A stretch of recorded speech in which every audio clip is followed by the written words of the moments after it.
Welcome to the first video in our fourth class series of videos.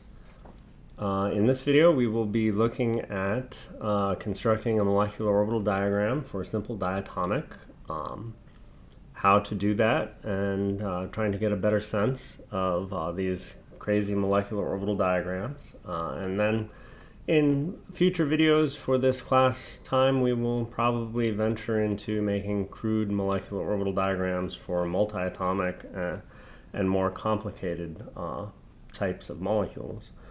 So let's consider carbon monoxide first. This is good review. We take our carbon atom, which has 4 valence electrons, our oxygen atom that has 6 valence electrons. We combine it, we get this particular Lewis dot structure. Oh, lo and behold, carbon is missing a full octet.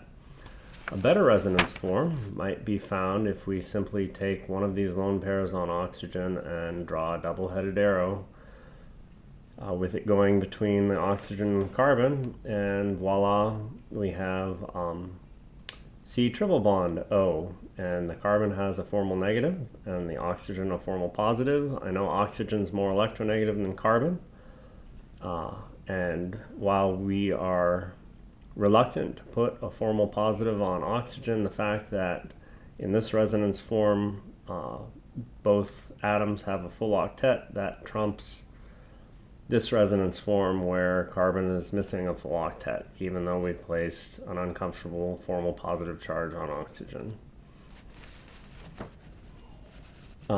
And this is, like I said, how you would do that, form those resonance forms with a rational sort of arrow pushing type mechanism. And this arrow pushing type mechanism will become useful in our future studies of reaction mechanisms and where we need to consider molecules and their various resonance forms. So it's useful if you can adapt this and to generate new resonance forms for yourself.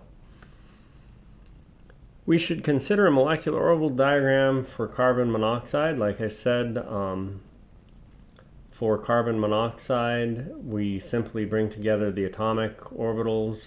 For simple diatomics, we don't hybridize or pre-hybridize the atomic orbitals. I think it might be useful for me to show you that sort of picture first. Both carbon and oxygen are second row elements, so it's the n equal 2 energy level where we'll find our valence atomic orbitals.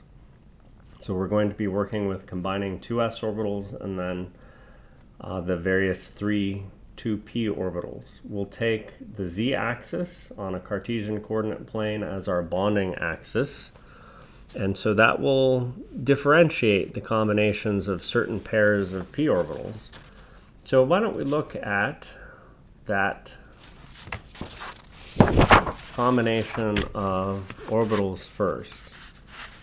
And we'll start in the lower right-hand page where we are connecting the 2s orbital of carbon with the 2s orbital of oxygen. Well, if we bring these 2 atomic orbitals to the page, we're going to form a bonding molecular orbital and then an anti-bonding molecular orbital.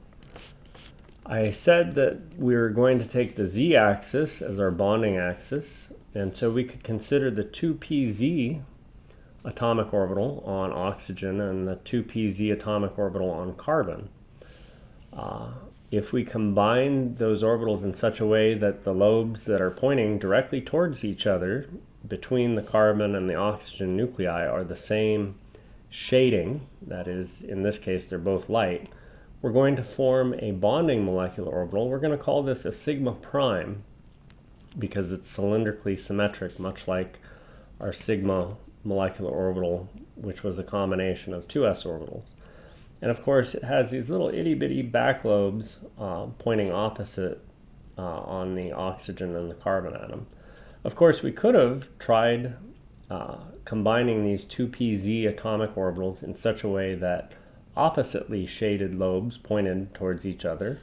That would give us the sigma prime antibonding molecular orbital, and this is what that looks like. Then what we're left with are the 2px's and the 2py's, and those go to form pi-like molecular orbitals. So for example, taking the 2py atomic orbital on carbon and combining it with the 2py atomic orbital on oxygen, we can combine them in such a way that both lobes on the negative y-axis side of the xz plane are the same shade. That means they can overlap. And there's a planar node in both of these 2py atomic orbitals, that's the xz plane. And in our resulting pi molecular orbital, there's still a planar node, which is the xz plane. So there's a cloud or space above the xz plane where we have these dark lobes overlapping. And there's, of course, a cloud below the xz plane where the white lobes overlap, and electron density can be found in that area. It's shared electron density between these two nuclei. That's the pi bonding molecular orbital. The other way we could have tried to combine these orbitals is with an inverse phase. So instead of having this dark lobe up on this side of the xz plane, we could have tried to put the white lobe up on that side and then the dark lobe on this side of the xz plane. If we did that, then the dark lobe and the light lobe could not overlap on the same side of the xz plane. So we call that the pi-y antibonding molecular orbital. We can do the same sort of exercise with the 2px orbital on carbon and the 2px orbital on oxygen. If we combine them in such a way that the lobes are the same shade on the same side of the YZ plane, then those lobes can overlap, and that gives us a pi-x molecular orbital. Of course, if we tried to combine them with oppositely shaded lobes on the same side of the YZ plane, those lobes could not overlap, and that would give us the pi-x antibonding molecular orbital. So now we know what the molecular orbitals look like. What does the actual molecular orbital diagram look like? And so here we go. Here's the molecular orbital diagram in all of its glory. For ground state carbon monoxide, here's the 2s orbital on oxygen, which is at a slightly lower energy than the 2s orbital on carbon, because oxygen has more protons in its nucleus that pulls down the energy level of the 2s orbital. The y-axis here is in terms of energy, relative to the same, where you would find the same 2s orbital on a carbon atom. Combining those, we know that we get a bonding and an anti-bonding molecular orbital combination. The 2px, 2py, 2pz orbitals, they're all degenerate. What does that mean? They're really found at the same level, but I've written them one right on top of the other in very close fashion. That's to save space. And of course, the 2px, 2py, 2pz orbitals are going to be at a slightly lower energy on oxygen versus carbon. The pi-x, pi-y combination are actually degenerate. They should be at the same energy, but I've written them very close together. Now the pi, or the sigma prime combination molecular orbital comes from combining the 2pz on oxygen with the 2pz on carbon, if the z-axis is our bonding axis, which it is. And of course, if I have a pi-x, pi-y bonding molecular orbital pair, I have a pi-x star, pi-y star antibonding molecular orbital pair. And if I have sigma prime, I've got the sigma prime anti-bonding molecular orbital. Now in terms of electrons, oxygen brings 6, carbon brings 4, that's a total of 10. Each molecular orbital holds 2 electrons.